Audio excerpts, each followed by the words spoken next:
जय हिंद मेरा सभी भाई उनके। तो आज फिर मैं आए हुए भैया हमारे अरुण भाई को लेकर। आप सभी का स्वागत है हमारे यूट्यूब चैनल में, अर्जुन मीना फिजिकल ट्रेनर। तो भाई आज इससे अच्छी जानकारी ले रहा है, उन्हीं चीज़ की जानकारी ले रहा है जो कि हमारा क्षेत्र में बहुत कम लोग उनके का बारे में मालूम होगी और बहुत तो उनके मालूम भी नहीं है। तो ये coast guard, Indian coast guard, उसके बारे में पूछते हैं। भाई का फिजिकल भी क्लियर है, मेडिकल भी क्लियर है, अब बची तो सिर्फ फाइनल मेरिट बची है। तो भाई साहब अपन चल के जानकारी लेते हैं। हमारे अरुण भाई का सब कुछ क्लियर है। तो भैया चलो चलते हैं। अरुण भाई ये बताओ कि इंडियन कोस्ट गार्ड क्या है? सर ये सेम जैसे आर्मी रहता है अपना, आर्मी की सपोर्टिव ब्रांच है अपना बीएसएफ, बॉर्डर सिक्योरिटी फोर्स।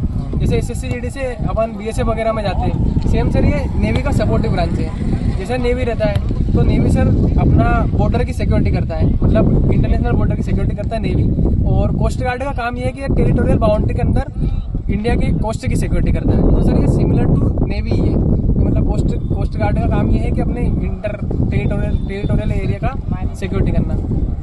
तो आप ये बताओ कि कोस्ट गार्ड का जो मतलब रिटर्न के लिए कोई भी कहीं भी करे, मतलब एक बार में देखो कसो सिलेबस आए, इनमें कहीं कहीं पूछो जाए, इनमें सबसे ज़्यादा मतलब जी क्या है, साइंस है, मैथ्स है, जो भी आप बताओ इनको कि इंग्लिश पूछी जाती है। सर इसमें कोस्ट गार्ड में से रहता है दो ब्रांच रहती है, एक नाविक जीडी और नाविक डीबी। हाँ। तो ये दो ब्रांच रहती है, टेक्निकल के लिए नाविक जीडी है और नॉन टेक्निकल के लिए डीबी है। तो सर डीबी में 60 नंबर का पेपर आता है और उसका सिलेबस सेम वाई ग्रुप जैसे रहता है, जैसे अपने एयरफोर्स का वाई ग्रुप है ना सर, सेम उसका डीबी का सिलेबस रहता है। और जीडी के लिए वाई ग्रुप के सिलेबस के साथ ही साथ एक्स ग्रुप का सिलेबस भी रहता है, मतलब सेम उसमें टेक्निकल में आपको वाई ग्रुप और एक्स ग्रुप दोनों में जैसे अपन देते हैं एयरफोर्स में, सेम वो जीडी का पेपर रहता है। जीडी का पेपर 110 नंबर का रहता है और सर डीबी का पेपर 60 नंबर का रहता है। चलो बहुत बढ़िया। तो भैया आपको पूरी इंफॉर्मेशन, पूरी जानकारी जो कि अपन कहा है वो मिल रही है। हमारे अरुण भाई ने क्या है कि बहुत सारा एग्जाम निकाल चुका है और उसका साथ साथ बहुत सारा फिजिकल भी क्लियर है और उसका साथ साथ मेडिकल भी क्लियर है। और अब हम पूछते हैं कि भाई उसके बाद जब आपका रिटर्न होने के बाद आपका नाम आया था है ना, फिजिकल के लिए आया था। हाँ, तो वहाँ पे फिजिकल कैसा क्या हुआ था वहाँ? सर देखिए जैसे ही मेरा मतलब रिटर्न हुआ था, हाँ। अपना मेरा अप्रैल में हो गया था मेरा रिटर्न। हाँ। अब जस्ट उसके 1 मंथ बाद उसका रिटर्न का रिजल्ट आ गया था। हाँ। और सर उसमें ऐसा रहता है कि जो लोग पास हो जाते हैं उनका रिजल्ट वो मेंशन नहीं करते कि कितने नंबर आए आपको।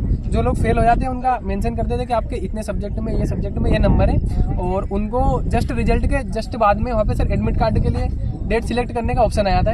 आपके पास 4 से 5 सेंटर के प्रेफरेंस रहते हैं, आप प्रेफरेंस डाल सकते हैं कि मेरे को ये सेंटर में लेना है। डेट भी आप खुद सिलेक्ट कर सकते हैं, 4 से 5 डेट का ऑप्शन आता है। और फिजिकल के लिए यही आपको 15 से 20 या 25 दिन का टाइम मिलता है, मेरे को 21 दिन का टाइम मिला था।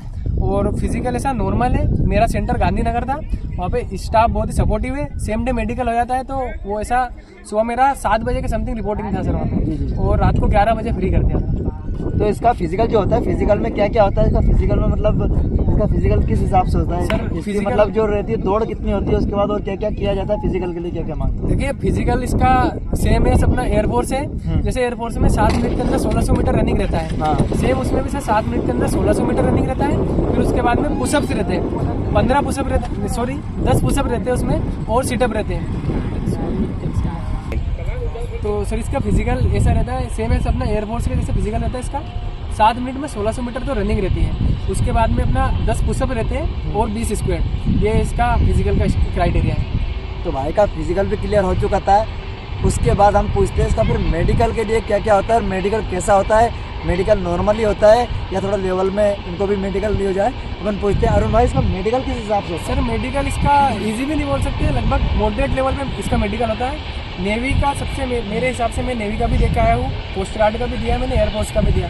तो मैं इसको सेकंड नंबर पे रखना चाहूँगा। कोस्ट गार्ड का मेडिकल नेवी से थोड़ा हार्ड रहता है, लेकिन एयरफोर्स से सिंपल रहता है। अच्छा, मतलब वहाँ पे स्टाफ इतना सपोर्टिव, मेरे को ऐसा लगा गुजरात में स्टाफ बहुत ही सपोर्टिव था, लगभग लोगों को उन्होंने पास करने की कोशिश की। बाकी मेरे उसमें ऐसा 70 लोगों का ग्रुप था, 70 का रिपोर्टिंग हुआ था, उसमें से 51 लोग फिजिकल एंड पेपर में पास थे।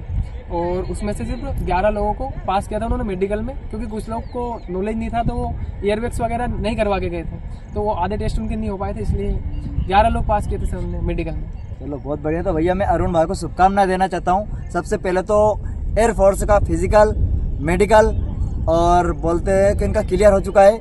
अब इनकी फाइनल मेरिट बची हुई है। और ये कौन से वाई ग्रुप की है? सर एक्स वाई दोनों में इन्होंने क्लियर किया था। उसके बाद में इन्होंने भैया इंडियन नेवी का भी इनका फिजिकल, मेडिकल सब क्लियर है, इनको इंतजार है तो फाइनल मेरिट का। उसके बाद में ये अपना इंडियन कोस्ट गार्ड का भी फिजिकल मेडिकल प्लस सब क्लियर है, उनको इंतजार है तो फाइनल मेरिट का। तो भाई को बहुत सारी शुभकामनाएं। उसके बाद में इंडियन आर्मी पे आ जाओ। इंडियन आर्मी का मेरे भाई का टेक्निकल का जो अभी रिटर्न का एग्ज़ाम हुआ था उसका जो रिजल्ट आया उसमें भी उनका नाम है, तो उनका बस फिजिकल बचा हुआ है। जब भी हमारे मऊ आर ओ का फिजिकल होगा वो फिजिकल देने जाएंगे। उसके बाद में इसी में उनका क्लर्क में भी नाम आया है, दोनों एग्ज़ाम उन्होंने क्वालिफाइड किए। तो भाई का मतलब बहुत बढ़िया यार, बहुत अच्छी मेहनत है, बहुत लगन से मेहनत करते हैं और आप लोगों के लिए बहुत बड़ा मोटिवेशन है। आप देख सकते हो कोई सा भी एग्ज़ाम नहीं है जो भाई ने क्वालिफाइड नहीं किया है, सब कुछ है।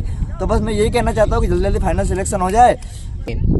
और हमारे अरुण भाई एनडीए बोलो तो एनडीए का फाइनल बोलो तो 5वां दिन को जो वो इंटरव्यू रहनी वो में बाहर हुआ था। और जो भी जानकारी भाई को भाई से चाहिए, जिस भाई को भी एनडीए की, आप बिल्कुल हमें कमेंट से कर सकते हो, आपको पूरा रिप्लाई मिलेगा, पूरी जानकारी दी जाएगी। हमारे अरुण भाई ने एनडीए का जो 5वां दिन का इंटरव्यू होता है उसमें बाहर हुआ था। तो मैं पूछता हूँ भाई कैसा क्या रहता है एनडीए के बारे में? इंडिया का इंटरव्यू का 5 दिन का प्रोसेस रहता है sir. SSB interview, first day अपना स्क्रीन वगैरह रहता है और फिर साइकोलॉजी टेस्ट, देन जीटीओ और फिर personal interview, last day conference रहता है। अच्छा, ऐसा सिस्टम। तो अपन कहाँ तक पहुँचे थे? लास्ट डे तक, कॉन्फ्रेंस डे आउट हुआ लास्ट डे। था।